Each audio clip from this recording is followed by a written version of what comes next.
And the whole Atlantis issue, again, I've taken a look at the kind of attacks that have taken place around my references to Atlantis.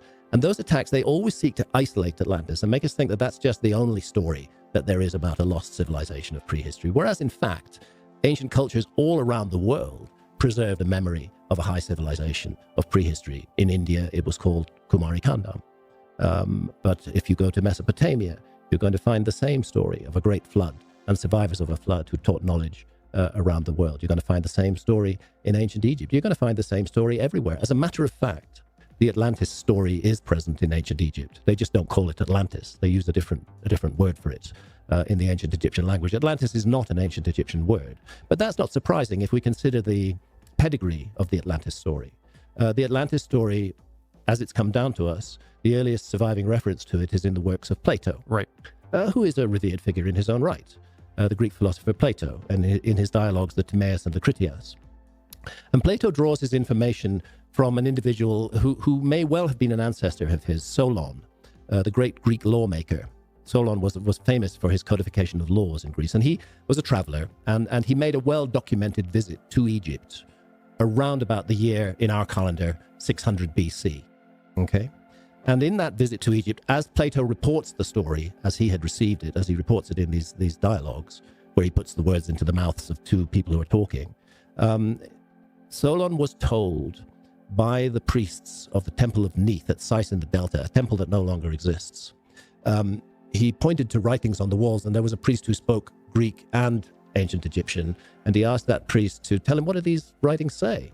And the priest then repeated the story of Atlantis, and Plato put that into the Greek language as Atlantis. We don't know what the ancient Egyptians called it there, but I do know that they called it the homeland of the primeval ones from another temple.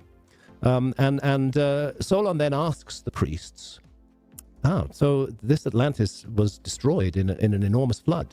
When did that happen? And they said, quite matter-of-factly, 9,000 years ago. So there you need to do the math. This is 600 BC that Solon is receiving that information that he transmits to Plato. 9,000 years before 600 BC is 11,623 years ago, if you wish to be precise. Mm-hmm. Let's say roughly 11,600 years ago. And this is one of the reasons why I take Plato's report seriously, because 11,600 years ago was one of those massive pulses of meltwater that coincided with the ending of the last ice age, just as the Younger Dryas began 12,800 years ago with an anomalous sea level rise, thoroughly documented in the work of Cesare Emiliani. Just as it began with a sea level rise, it also ended 11,600 years ago with a massive sea level rise, which is called Meltwater Pulse 1b. And when archaeologists try to get rid of this, they say, well, look, Meltwater Pulse 1b unfolded over a period of 600 years. So in any one year, if you do the average, it wasn't that much. But that's not how the Meltwater Pulse worked. There were years of massive rises in sea level. And again, this is documented in the death of corals. And there were years when not much happened.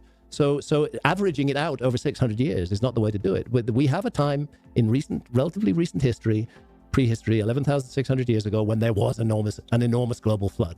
And is it a coincidence that Plato names precisely that time for the submergence of Atlantis? I don't think so. I don't think it's a coincidence at all. I think it's another reason why we should have respect for Plato, have respect to the tradition that was passed down to him through the line of Solon, and have respect for Meltwater Pulse 1b and its complexities over a period of about 600 years.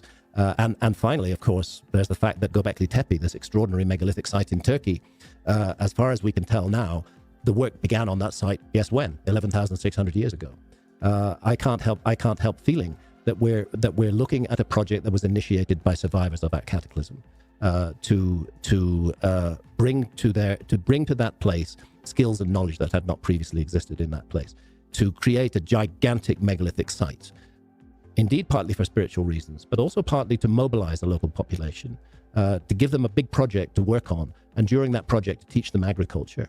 At the beginning, Gobekli Tepe was entirely inhabited by hunter-gatherers. 1,000 years later, they were all agriculturalists. And during those 1,000 years, the whole Gobekli Tepe was created. And then, lo and behold, once that was achieved, it was buried, deliberately buried.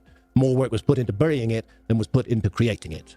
These stone circles were filled up with piles of rubble, and then they created a rubble hill over the top of the whole thing. And that's why Gobekli Tepe is such an important site, because it then remains sealed. Nobody was trampling all over it. No later cultures were coming in and contaminating the carbon dating with introduced materials from a later time. It's a sealed site, and it's 11,600 years old. And that coincides with Meltwater Pulse 1b, and that coincides with the date that Plato gives for the submergence of Atlantis. We can either choose to just say all of this is coincidence. In my case, I think it's not coincidence, and I think it's really worth looking at the implications of all of this with an open mind to see where it leads. I'm saying that there was a culture that emerged out of shamanism that developed certain skills, that was able to explore the world and almost certainly influence other cultures around the world. Dating of quite a number of megalithic sites needs to be reconsidered in the light of Gobekli Tepe. The notion before Gobekli Tepe was that the oldest megalithic site on Earth was about 6,000 years old. Suddenly we have this 11,600 years old megalithic site, and clearly the people who made it knew what they were doing. You don't move around 20-ton megaliths and carve, beautiful imagery into them and in high relief. You don't do that without having experience of what you're doing. You don't align them. Some archaeologists say, it must have been the Natufian culture, which existed in that area for 1,000 or 2,000 years before that. But what we see from the Natufian culture is just no more dramatic than a sort of dry stone wall in ways. Nothing big, nothing extraordinary like this. I am yet to see the evolutionary process that could have led to Gobekli Tepe. And if it's there, I think it's going to change our entire view of history.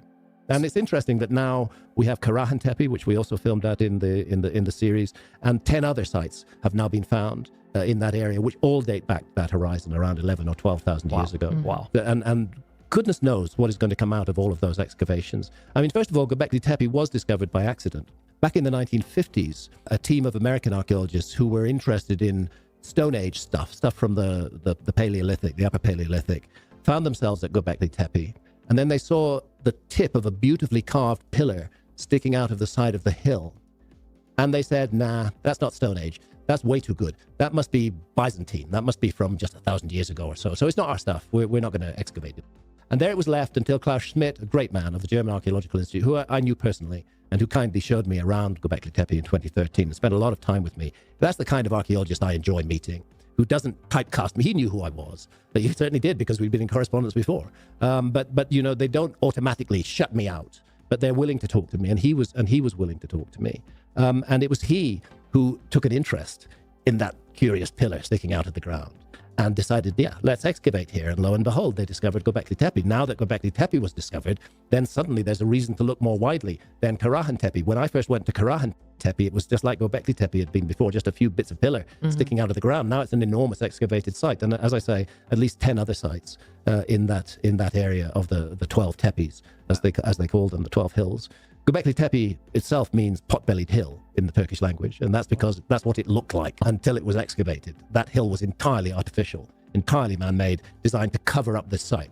I can't help thinking time capsule, that there was an intention to preserve this site. Knowing it would be uncovered later eventually, on, potentially. But it would be covered, but uncovered, because the problem with many archaeological sites is that they have been tramped over by so many different cultures over so many different periods of time that it's really hard to date them. Carbon dating only dates organic materials. It doesn't date stone. Those organic materials need to be in situ, in a position where they could only have been placed there at the time the megalith was put in place. And that is very rare to find. So there's a lot of speculation and guesswork goes into the dating of megalithic sites.